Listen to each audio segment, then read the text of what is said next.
On vous dit bonsoir afin de vous prononcer efficacement sur le travail battu sur le terrain. Il faudrait commencer par vous dire ce que nous faisons comme travail en amont.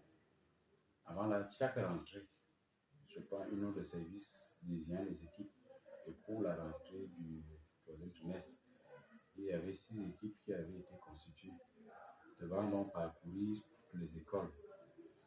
Lorsque je regarde un peu la synthèse des données recueillies, nous avons parcouru 75 écoles. Donc, le nombre d'enseignants attendus, c'était 268.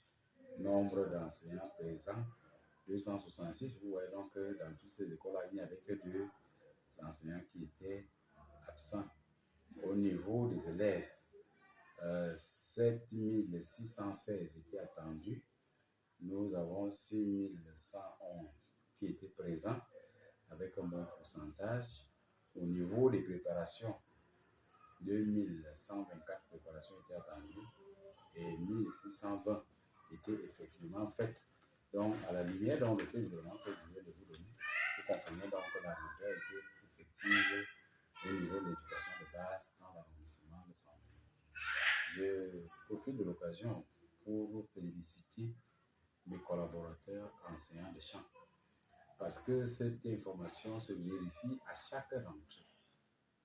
Presque tous les enseignants sont en poste dès le premier jour. Presque tous.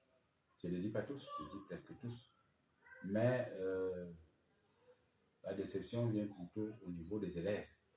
Alors que ce seraient les élèves qu'on devrait attendre à 100% à la rentrée. Peut-être que les parents ne savent pas ou bien n'utilisent pas le travail qu'ils doivent faire. Le calendrier scolaire contient tous les jours ouvrables. Donc ça veut dire que pour la 7e unité d'apprentissage qu'on est en train d'achever, parce que l'année scolaire chez nous est divisée en 8 unités d'apprentissage, nous sommes déjà vers la fin. Donc, l'enseignement à l'intérieur des 6 unités d'apprentissage commence le premier jour de la rentrée. Alors, les parents qui préfèrent retenir les enfants à la maison le premier jour doivent savoir que leurs enfants sont déjà bien partis pour ne pas avoir la totalité des contenus d'enseignement qui doivent être enseignés. Je voudrais également appeler à la responsabilité des parents parce que ça, c'est le trimestre de vérité, comme on le dit souvent, c'est un trimestre de vérité, parce que c'est lui qui marque non seulement les examens de passage en classe supérieure, mais aussi et surtout les examens officiels pour ceux qui sont en classe d'examen CM2 ou bien classique.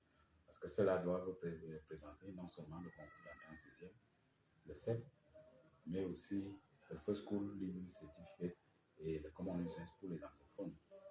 Donc, pour tout le lot, moi je dis, je suis responsable, heureux, parce qu'à partir même des collaborateurs du bureau, si les équipes sont descendues, c'est parce que c'est les collaborateurs et moi-même, les collaborateurs du bureau, sont toujours là au premier jour. Et comme je vous l'ai dit à ma de mon côté, c'est sur la base de la note de service, parce qu'on ne les envoie pas comme ça à tutelle, non, c'est une note de service qui répartit vraiment les équipes. On souhaite seulement que